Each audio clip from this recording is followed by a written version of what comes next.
Podcasting is more than just talking, it's listening. BSing with Bob Schmidt. Mother, wife, entrepreneur, and author Megan Smith Gill wrote the book Give a Shift. When I first saw the book on the shelf, I thought it said give a, well, it rhymes with my last name, Schmidt. Glad to see that extra F in there. Megan, welcome to the show. Hi, Bob. Thanks so much for having me today. You know, I've been called full of shift myself over the years.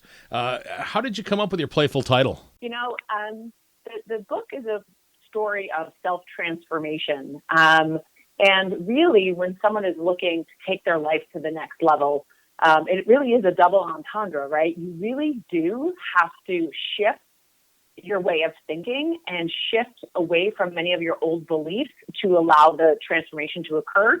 But you have to really also give the four other words, because you have to care so deeply that you actually give SHIT in order to make something bigger happen with your life. Right. So did you take any guff for having the name like that from a publisher or any people that may have read the book? No, you know what, to be honest with you, I've gotten nothing but positive feedback. That was one of my concerns coming out of the gate, but I thought, you know what, I'm going for it because it speaks the truth, and it also speaks to who I am. And it definitely separates my information from every other personal development coach out there. And so I've actually had a lot of fun and really great positive reaction. I mean, just like you and I are joking now, that's exactly what happens every time the book is a topic of conversation. You know, it's funny because I do the same thing. I'd play off the BS and the BSing with Bob, and it could stand for bull shifting, if you will, or it could stand totally for could. bologna sandwich. You can borrow it anytime. Beer stool. It could stand for a lot of different things, that's for sure. So how do we give a shift? That's a great question. So my story is one that is where I am my own first student. So I am an entrepreneur through and through. I own a marketing agency, and for my whole life as a woman in business, I chased success. I chased success based on what society tells us success looks like. And society tells us that success is based on what we have, what we do, and what other people think about us. And so for my entire life, I believed those myths and lived my life according to wanting to achieve that mirage of what society tells us success is. And it reached a point where I was working 80 hours a week, traveling all over the place. And on the outside, I appeared to have what seemed to be an ideal life, an amazing husband, 2 small children, a successful business that I grew to 7 figures in 18 months. The problem is that I was sacrificing my life for a paycheck. And one day when my younger daughter was 3, she came home from preschool, and it was around Mother's Day. And, they always ask the questions. You draw a picture of your mom, and what does your mom do and what does she look like and all of these things. And when it came down to what does your mom do for work, my 3-year-old said, my mommy is away and sleeps in hotels. Really? And it was at that moment, Bob, that literally brought me to my knees. And I asked myself 3 questions. I said, if I die tomorrow, will I be confident that I made a difference in this world, that my life mattered, and that I lived a life to the fullest? And I brutally answered those questions with a unanimous no. Mm-hmm. And I knew it was right then and there that I had to do something to transform my life. And so I went out on a personal quest to find out, who I was and what I was really put on this earth to do. It was a very private journey, Bob. I didn't really share this with anyone else. I didn't even share it with my husband in the beginning, but I just started devouring ancient spiritual text to modern day personal development books, and started to what I call reverse engineer happiness and prosperity. And what I discovered, 2 amazing things that I discovered. The very first thing that I discovered were that those myths that I had been living my life according to, again, to what society tells us we should be doing if we want to achieve anything, mm-hmm. I came to completely literally shift my mindset and bust those myths. And those are what I call life's biggest bullshifts. And again, we can have fun with that word, but they really are bull, you know what, because so many people live their life according to these myths, and it's these myths that shape our lives, and unfortunately, they actually prevent us from ever living our best lives and ever reaching our true potential. And if we want to transform our life, the very first step is to bust the myths that have been holding most of us back, for most of our lives. And so Right. that was the first step for me, and we can certainly talk about what those myths are if you'd like. Well, let me just start with the one, because you said there's the three that you gave. The one that kind of stood out to me, and the one that I say, and I think that a lot of people say that they don't let bother them, is really something that I think eats at people, even though they claim that it doesn't bug them, is not giving a shift on what people think about you. We can say it till we're blue in the face that, I don't care what they think, but in the back of our mind, we're all on Facebook, we're all on Twitter, we're all hoping that we get some likes on things, and, even though we say we don't give a shift, we kind of do. Well, and that's the problem, though, because when we do, we operate every moment of every day. We can be operating our lives through looking at life through the lens of the ego or the lens of love. And really, it's only those two choices. And so for my entire life was based on ego. It was based on accumulating outward material success to try to prove to the world that I was successful and that I was worthy. And, Bob, I was bullied horribly in middle school. And so I suffered from such feelings of shame and humiliation. And I had very little self-worth that what I didn't realize then was my desire to chase outward material success was to try to self-soothe myself and reclaim my dignity. But you can never reclaim your dignity by accumulating outward material success. And when I understood the difference between ego and love, I was able to look at life in a whole new way. So it was able to work for you? You were able to make it work for you? Absolutely, yes. And for the first time, I had a healing process because for the first time I was able to admit those feelings of shame and humiliation that had been buried under a cloud of disguise really for decades. It was something that caused me such shame that I didn't even talk about it. I really didn't even admit it to myself. But once I was able to really heal myself on this process and this journey of self-transformation. If you were to ask that 3-year-old daughter of yours this question, based on your life today, if they were to say, okay, Megan's daughter, what does your mommy do now? What would the answer be?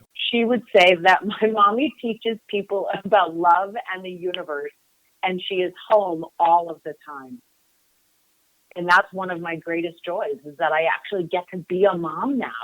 I get to, most of the work that I do is between from home and it's when my children are in school. So my husband actually, realized the same thing, that he had been a workaholic. And so we are both blessed now to work from home. We co-parent our children. We used to have a live-in nanny who basically raised our children really for the time that she was here.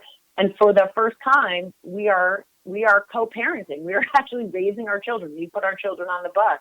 And so it's a vastly different life than it was, for our family 2 years ago. I was going to ask Megan how long it took. So it was a 2-year transformation. That's pretty quick turnaround. To be honest with you, I've been doing this for 2 years, but the transformation was much, much quicker. And that's what I love about my process, Bob, is that people can realize results rather quickly. And you and I both know when someone is trying to accomplish a goal, no matter what it is, they have to experience even small victories along the way, because a 2-year time horizon is just too far out. And most people aren't willing to put in the work over 2 years before they start seeing results. So what I love most about my process is that it gets results fast. And what I mean by that is, so once I was able to shift my beliefs, right, and bust these bullshifts and put them off to the side, I looked at life with a new lens, and it was sort of like a clean slate. And I thought, okay, now what do I do, right? Now what does one do to reach their full potential and live life with purpose and passion and meaning? And so I started studying all of the people whom I admired, who seemed to have it all figured out, and dove into, I hacked into their abundance and their happiness and their prosperity. And I took a little bit from this person and a little bit from that, right? Because all of them have a system. They all have a process. They all have a methodology. It's not by accident that their lives turned out that way. they habitually follow a process. And so I, borrowed a little bit from this person, that person, this person, that person, and adopted the things, the methodologies that felt right for me and that worked for me. And I put them together in what I didn't know at the time. This all happened really just, I don't even know. It just sort of all fell into place. But I adopted and created this 10-step process. So I started practicing this process every day. And again, remember, I didn't tell anyone that this was even going on because I wasn't sure where the journey was going to go. And I didn't want to set myself up for, failure and disappointment. So once I started practicing these 10 steps, something miraculous happened. And that is that those around me, my family and very close friends, saw a difference in me rather quickly. And that's what I mean. You get results quickly with this methodology. And they asked what I was doing. They said, my God, Megan, you seem like a different person. You're lighter and brighter, and I've never seen you so happy. You have this aura about you. And I was sort of taken back because even though I felt it on the inside, I didn't realize it was so apparent on the outside. And so I started to then share it with those around me. And then the second miracle happened, and that is I was able to witness the transformation in them, also in a relatively short amount of time. And it was right then and there that I knew I had to share the process with the world, because if it could help even one other person get out of the darkness that I was living in and come into the light and experience life in this beautiful, blissful way, then it would have been worth it. And so what's really neat about my 10-step process, again, that's something that just fell into place. We talked about the title of my book early on, Give a Shift, and we talked about the meaning behind it. But here's the really cool thing. Give a Shift is 10 letters. And when I looked at my steps and I wrote them down, I was able to match them up with the letter in Give a Shift. So each letter in those words stands for a step in my exact process. Wow. That's cool. I know that we had conversation on my radio program, and you didn't share that with me then. So that even makes this book even cooler, Megan. Now, let me ask you, before we get into the 10 steps, I want to ask this question about the people that you took this information from. Did you figure out, did they really have life figured out after you did some studying on them? Well, they certainly they figured out the happiness part of it and the prosperity part of it. And those for me, and they also lived their life with meaning. Mm-hmm. And that was it was sort of those three things that I looked at to see if they had it going on. So, someone like John Paul DeGioia, who's the founder of Paul Mitchell Salon and Patron Spirits, he went from homeless to now he's an actual billionaire. And I had the pleasure of meeting him, and he's one of the most remarkable human beings I've ever met, and his light just shines. So yeah, he was one that I modeled, and I said, okay, what is it that he's doing? What did he do from going from homeless to billionaire? I'd like to know his secrets. I studied people like him. That's what I mean. Modern day contemporary people who seem to have it figured out. Even Oprah. I mean, if you ask Oprah what her beliefs are and the things that she does every day, mm-hmm. a lot of them are in my process, and a lot of them are she's a very spiritual person. And I also studied people like the Dalai Lama and, Maharishi Mahesh Yogi, who was the founder of Transcendental Meditation. And I also studied quantum physics. My father is a quantum physicist. And so, when I started to get into really what life is and how life happens and how we can tap into our true potential, it led me down the science path as well, because it wasn't enough for me to just sort of be told these things or figure them out. I needed to know why these things work. I needed to understand the meaning behind it. And that led me to quantum physics. So a lot of my teaching involves the why the things I say work, and with evidence of a scientific evidence. All right, so let's go over the letters. You said that all 10 letters end up being your 10 basic simple steps to an abundant life. So Give a Shift is the name of the book. So you can just start with the G. Yeah, G. G stands for give gratitude, and that's a big one because gratitude is one of those words that is familiar to all of us, yet awkwardly foreign at the same time. So what I mean by that is we've all heard of gratitude, of being grateful, right? But most of us save gratitude for life's big events. So, we only find ourselves giving gratitude to things that warrant our gratitude, that make us stop and appreciate something that has happened, like getting a new job or buying a home or finding the love of your life or a new baby. And that's what I call a conveniently grateful life. And that's where most people live. And that's where I lived, before this whole transformation. But when we learn how to live a deliberately grateful life, miracles just start surfacing right in front of our eyes. And those are the little things that happen all day long that so many of us, because we just race through life at 100 miles an hour, are oblivious to, right? So literally stopping and smelling the roses, stopping and seeing the beauty all around us, and the miracle of nature, the sweet sound of a children's voice, the sound of laughter. When we are aware of these things and all day long we stop and give gratitude to them, what we find is that more and more things show up in our lives to be grateful for. So one of my favorite sayings is, the more you are grateful for what you have, the more you will have to be grateful for. So living a deliberately grateful life is step number one in my process. And I teach people how to do it, because there's one thing to say, go be grateful, but how do you rewire your brain? So each of these steps offers a instruction for how to practice these things and incorporate them into your life. All right, that's G. Sounds like it's a good one. So give gratitude I. What's the I? I is incorporate meditation. So here's the thing with meditation. Before this journey, I was very much a type A, overworked entrepreneur, and who wouldn't stop all day long. And so when I had heard of meditation in the past, I immediately brushed it off. I immediately said, there's no way my overactive brain could ever quiet down. There's no way my overactive lifestyle could ever stop and pause for 20 minutes twice a day in order to meditate. And yet, time and time again, meditation was the secret ingredient in all of these people's lives. And I thought, you know what? I have to stop, and I've got to investigate meditation. And I also need to lose my preconceived notions that meditation, I always associated meditation with, like, the hippies of the 70s, Right, and yep. I had to let that go and look at it in a whole new way. And so I went on this exploration of meditation. And by the way, there are many different types of meditation. So I went through and tried a variety of meditations, and I just kept trying them until I found the one that was right for me, which happened to be something called transcendental meditation.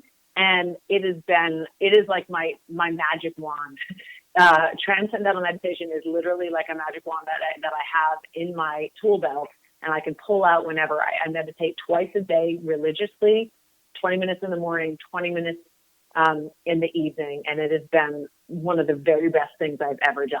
So while not everyone needs to do TM, as it's called, I do, urge everyone to explore meditation. I help people through, understanding the different types, and I give them resources so that they can try the various types until they find the one that's right for them. But we all need to meditate, even for 5 minutes a day. That's where we need to start. Well, that whole 20-minute thing, I use that as my drive into work in the morning and my drive home from work in the afternoon. Yeah. Does that not count? No, but here's the deal. That's a very interesting point, and we can talk about this. So again, I shared every blessed detail about my personal transformation in this book. I didn't just share the things that I thought sounded good. Mm-hmm. So what I did at the end, after I went through all 10 steps, I thought, you know what? People are going to wonder how I do all 10 steps every day. They're going to wonder how they can find the time to do all 10 steps every single day. So one of the chapters is literally a day in the life of Megan Smith Gill, and I walk people through how and where they can incorporate these steps. And basically what it comes down to, Bob, is exactly what you just said. It's taking time that we already have and using those minutes that otherwise went to unproductive activities and using them to our advantage. So those 20 minutes each way, Bob, no, you can't meditate because you have to have your eyes closed. So I wouldn't suggest meditating unless you have a driver. And by the way, I do meditate in the car when I'm not the one driving. But if you're behind the wheel, don't meditate then. But you can use those 20 minutes. You can use those 20 minutes to practice some of the other steps. And I don't mean to get ahead, but one of them is, foster continuous learning, right? That's the F, and I'm going out of order. But the point is that, use those 20 minutes to learn something new by listening to an audiobook or a podcast, both ways. It will change your life. Well, see, now you're throwing out the F word to focus on continual learning. Hey, we're just trying to have a little bit of fun here. So visualize what you want, and you could actually use that for the drive. You can use that for the drive as well. A lot of these steps, most of them. You think about the time when you're grocery shopping, or at least for me, I'm sitting there literally pushing my cart.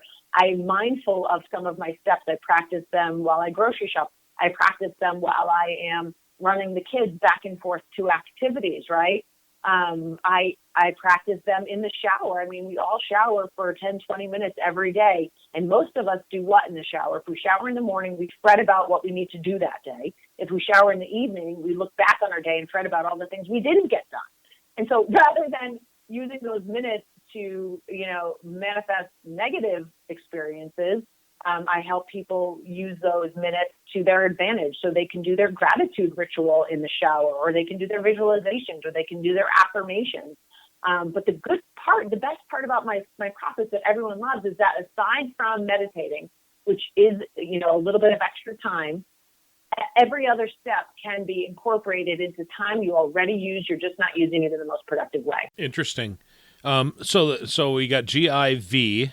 What's the E? E is engage in daily affirmations. And this one is interesting because, again, I had my own preconceived notions about a lot of these things because some of them I had heard about, obviously.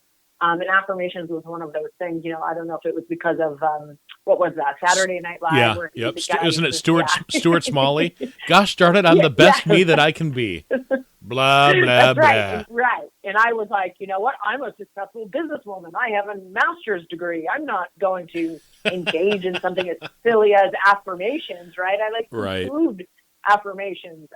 But when you get down to it, that's another secret ingredient. And if the proof is in the pudding and the evidence is right in front of me, I decided to let go of my stereotype and give it a try. And I will tell you, it works because our thoughts have vibrations, right? And I needed to know why it worked, not just that people were using affirmations and they were working for them.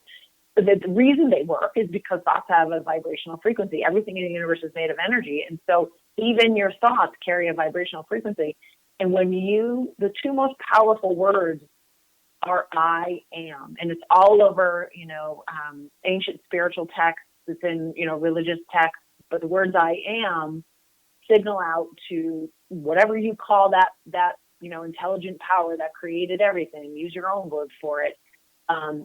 The words that follow I am are really powerful, and they send a really strong signal, and they carry a very high vibration.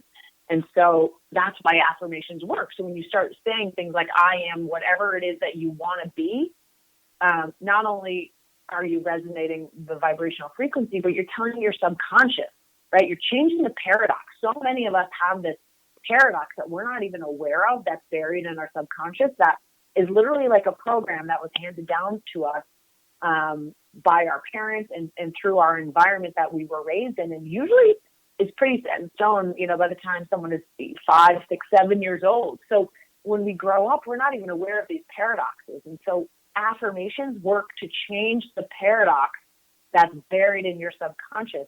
So when that happens, that's when true transformation can begin, because the mind doesn't know the difference between real or make-believe. So when you say things like I am, present tense, and whatever it is you want to be, your body starts believing it, and your subconscious starts to change the paradox. Well, then once you engage in those daily affirmations, then you can articulate those daily affirmations to those around you, right? Absolutely. And they start showing evidence. And what's amazing is that people will start asking you instead of you having to share it with them, because you'll start to see the manifestation of these things begin to appear in your life. And so that's really when it gets fun. We've gotten through give A. Now you got to work on the word shift. So what's the S in shift then? This is one of the biggest out of all 10, Bob.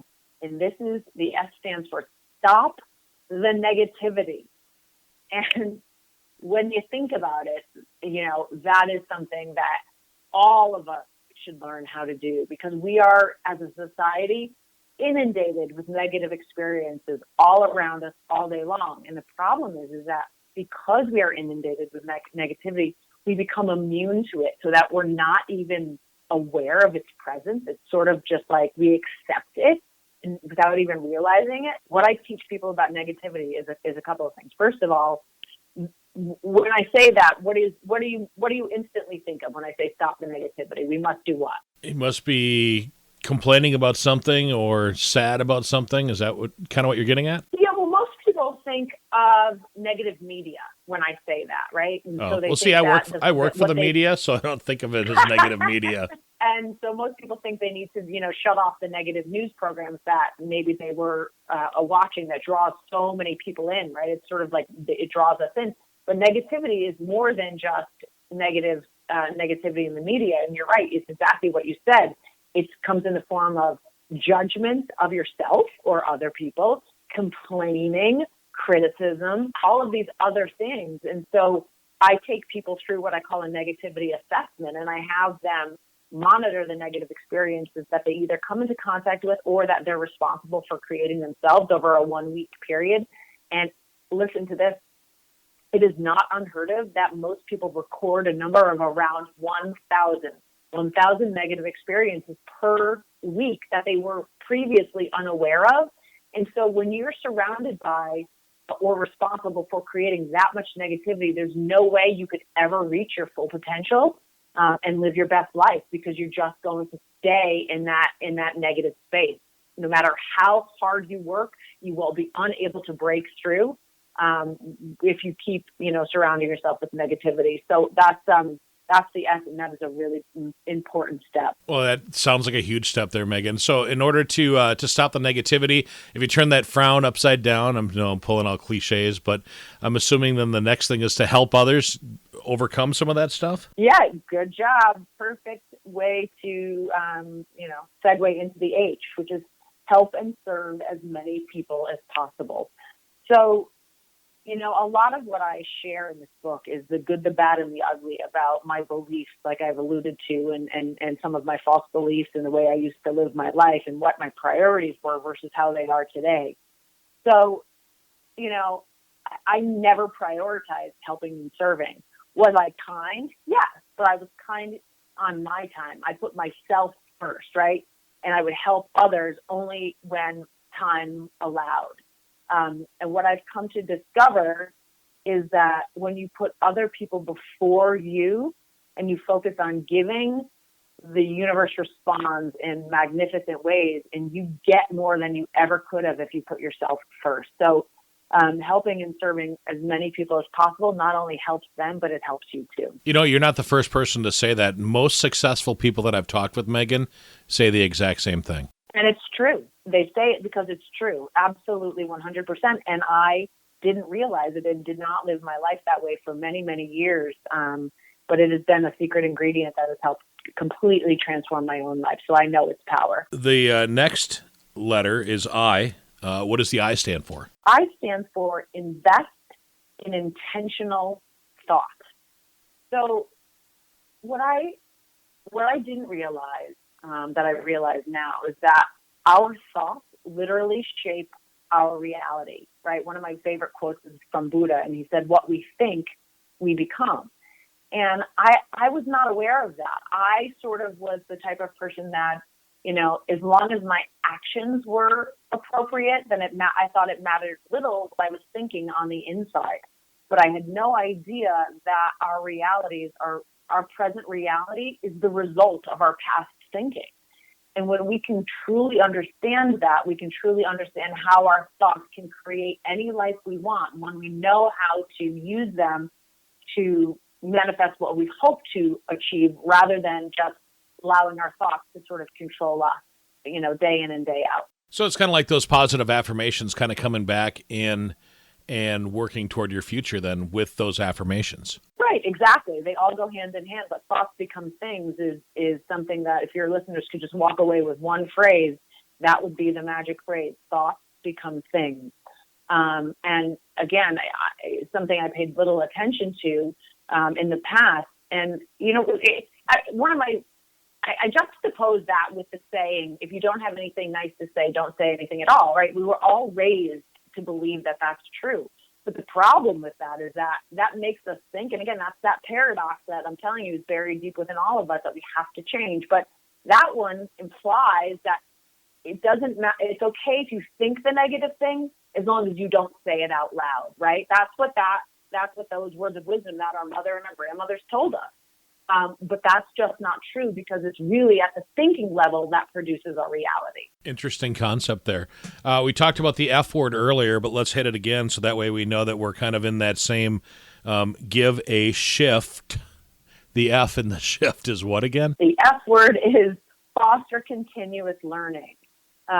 So, the way I approached continuous learning when I was, a workaholic overachiever was that I just thought I should read books, but I'll read them when I had time, which was never.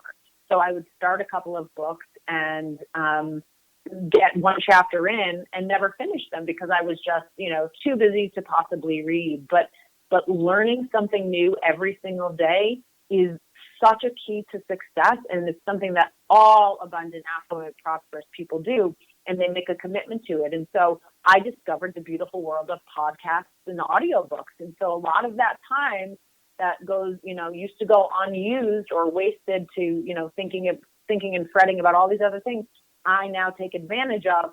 And even if it's 5 minutes a day, not a day goes by where I don't, learn something new in some way, shape, or form. It's BSing with Bob podcast. Mark it down, save it, listen to it. Megan said to listen to it every day.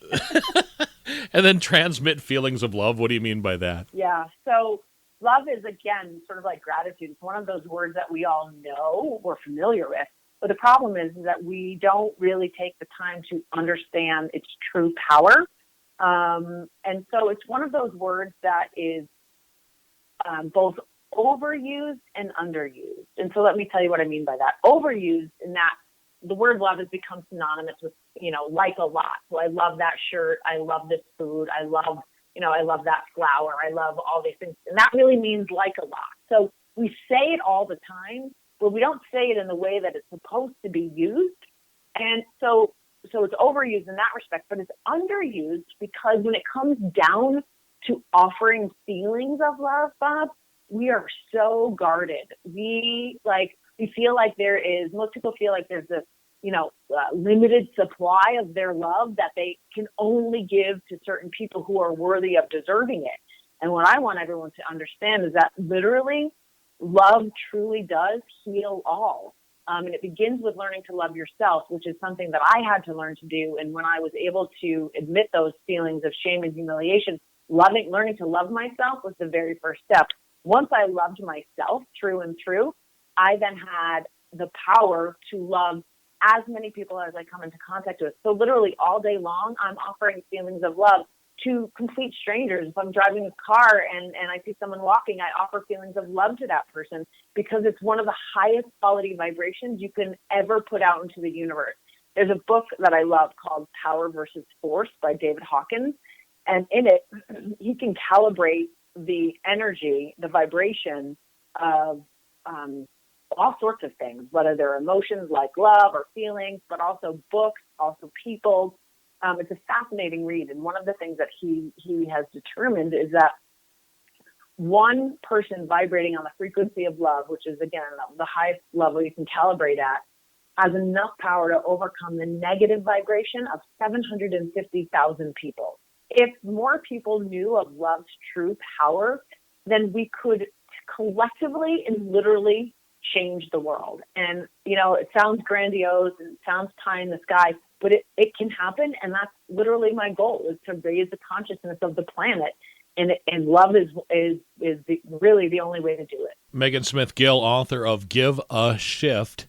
We had the opportunity to go through and find out what each of the letters of the book mean. I do have a question for you about failure. Should failure be avoided, you think, Megan? No, not at all. Failure needs to be embraced rather than feared. That's the difference.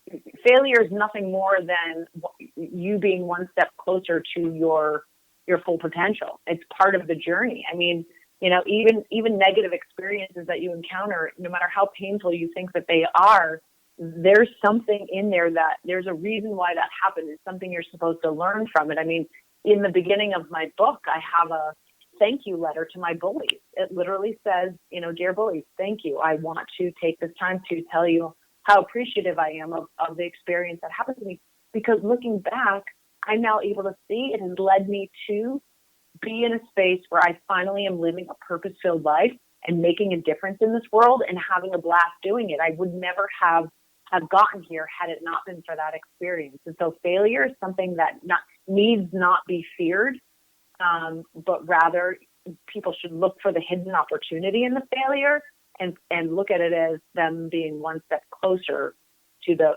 reaching their full potential. How were you able to quit a 7-figure job to go on your personal quest? Great question. My husband and I made a lot of sacrifices in order for me to pursue my dream. So he left his corporate job and he joined me in the marketing agency that I was running. And I slowly began to transition out of it into pursuing everything as it relates to Give a Shift. And now he runs the agency and I am, again, pursuing my dream. It didn't come without some casualties though. I mean, there were plenty of clients who were used to having me and only me. And if they didn't have me, they were going to leave. And so that 7-figure income was significantly impacted. And we knew that would happen. And together we decided that it was more important for me to, my work changes people's lives. I see what it does. I know what it did for me, and I see what it does to the people that I teach this process to. I awaken people from the darkness that they don't even know they're in and give them an opportunity to live their best life. And what could be a better reward for that? So I used to make money the end, right? Like that was my end goal, was the money. Now it's the means to the end. So I've got a bigger purpose above and beyond the money, but the money is now coming because I'm so focused on delivering value that the money is secondary, but it flows. And all of these steps, if acquiring additional wealth is one of the goals you have, all of these steps, I promise, will help you do just that. The only other thing I would say is that I'm a contributor on medium.com, which is that blog platform. And so if they want to read any of my articles, they can search for me on medium.com. Give a Shift, 10 Simple Steps to an Abundant Life. Megan Smith Gill, the author. Megan, how do we get the book? You can get the book for free. All I ask is that you pay for shipping and handling. And you can go right over to giveashift.live. That's LIVE, giveashift.live/free book. And right there, you can just put in your shipping information and I'll send the book right out to you. Awesome. How do people find you if they have more questions? More questions about me? It's Megan, MEGAN, at megansmithgill.com. And I would love to hear from any of your listeners to let me know if anything we talked about resonated, if they have any questions, or frankly, if they're just going to tell me that they hated the entire interview. Reach out. Let me know. I am always looking for ways that I can improve. So whatever it is you want to say to me, I'm open to yours. Megan, thanks for your time today. Thank you so much for having me. It was a pleasure. The BSing with Bob Schmidt podcast is brought to you by Orange Computer. Find them online at orangecomputerlax.com. This has been another podcastforhire.com production.